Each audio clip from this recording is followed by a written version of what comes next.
Oh boy. Oh boy.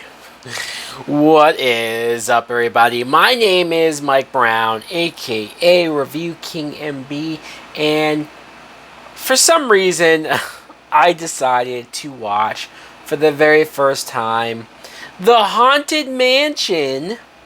This is a Disney film that came out in 2003 that was directed by Rob Minkoff, and a big part of the reason is because, Eddie Murphy is one of my favorite actors, especially growing up as a kid. A lot of his movies from the 80s and 90s, I definitely was like, holy shit, this guy's awesome, he's hilarious.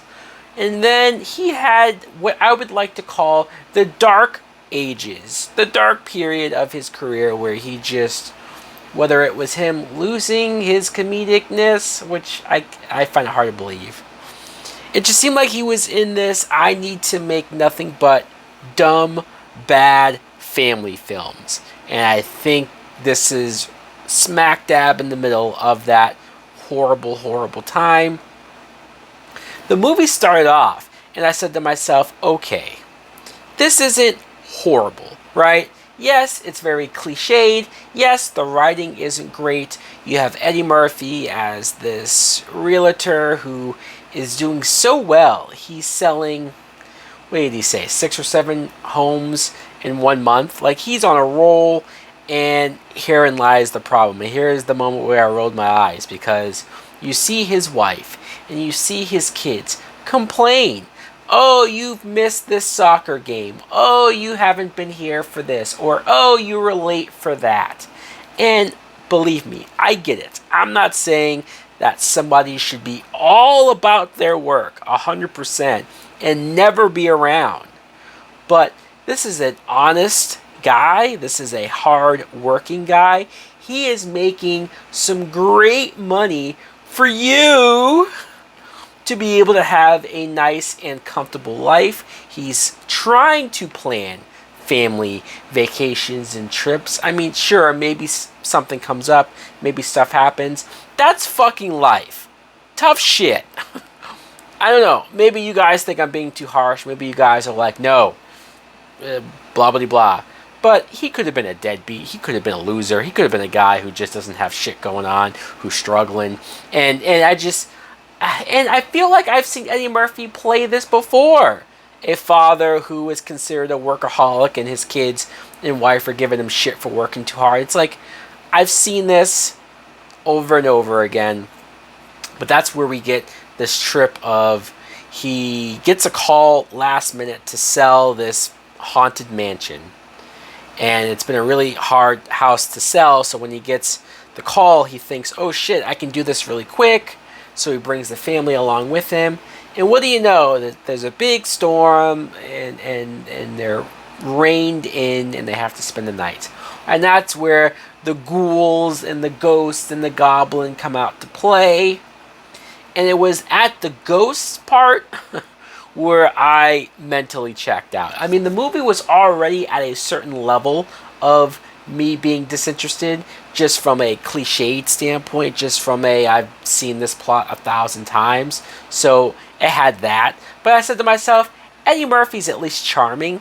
Eddie Murphy at least has, and that's what I mean by it being so weird. Like, I can't even say that he lost his talent or comedic timing, because he still has it. It's just not being applied to the right movies or to good movies, And you see him with that talent here. You see him with that charisma. He is somebody that I want to watch on screen a lot of the time.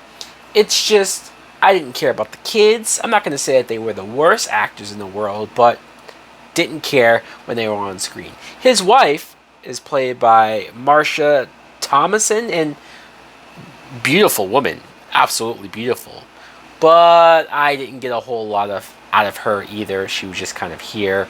The plot ended up revolving around her in a weird fucking way. Like, I still don't really get why we had to do that.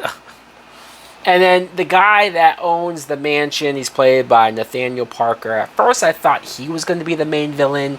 And I guess in some ways, indirectly, he's a villain.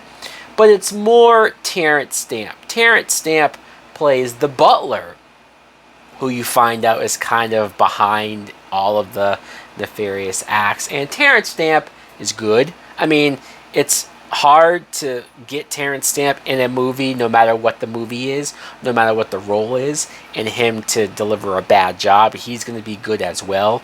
He actually came off a little creepy and menacing at points, so there's that. But then, look, the CGI was bad, but it's 2003, so I was trying to say, should I be judgmental? Should I be overly judgmental about this bad CGI, this horrible CGI? And then I started to think about, fuck, if I was in the theater and I saw these CGI effects for some of these ghosts and whatnot, I would be pretty goddamn angry. But the part where Jennifer Tilly is playing this, is she a witch? Is she a fortune teller? I don't really know, but she's in this crystal ball and it's glowing green, and she's spewing out these terrible dialogue and these terrible lines about everything going on. And between all of that being bad, and also between the horrible shots of Eddie Murphy supposed to be looking at the crystal ball, but you can tell that they couldn't have a real crystal ball that really emulated her face, and so it was just, and maybe it's just because it was right in front of my face on my TV, but it looked so bad how they had to clearly splice in from two different shots, the crystal ball with her effect versus Eddie Murphy almost looking to the side, not really looking at it because it's not really there in front of him. It was making me cringe. It was giving me the wrong reactions towards this. A lot of the humor doesn't work either, but again, it's a dumb kids movie. I say that's not giving it an excuse, because I saw a lot of dumb kids movies as a kid, but even now I can watch a kids movie, and if it's written well, if it's not dumbed down, you know, when people say that, oh, it's a family movie, so let it go, it's like, no, because you can still write funny jokes. You can still write good humor. It doesn't have to be crass. It doesn't have to be, vulgar jokes. But it could still be jokes that go over kids' heads and parents can pick up on it. Or if a kid thinks it's funny just because, and then they grow up and rewatch it and say, oh, that's what that joke meant?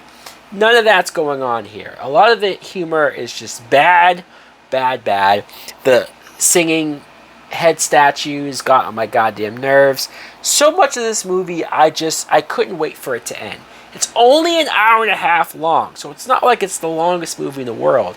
I was bored to tears. I really didn't think I would be ranting and raving after this movie, but I feel like I wasted my time. I know that they're remaking this film, and I think that's also a reason why I decided to watch it, because it's been like fucking 20 years. But this movie sucked. And I would argue, no matter the quality of the new movie, just don't touch this. Is this based off of like a Disney property? Is there a reason why they decided to do this, Disney themselves? Maybe it is. Maybe they thought they could make a buck off of it, but I could not deal. I can't. Eddie Murphy, do better. Please, do better. I was going to go on like an Eddie Murphy marathon of watching a bunch of his films that I had never seen before and reviewing them. But after this, fuck, I don't know if I can stand like 10 of these. I can't. No mas. Anyways, guys, let me know in the comments below if you too have seen The Haunted Mansion, the 2003 version. What did you think of it? Did you like it more than I did, or do you agree that it absolutely sucks? Thanks for watching. Like, comment, subscribe. Later!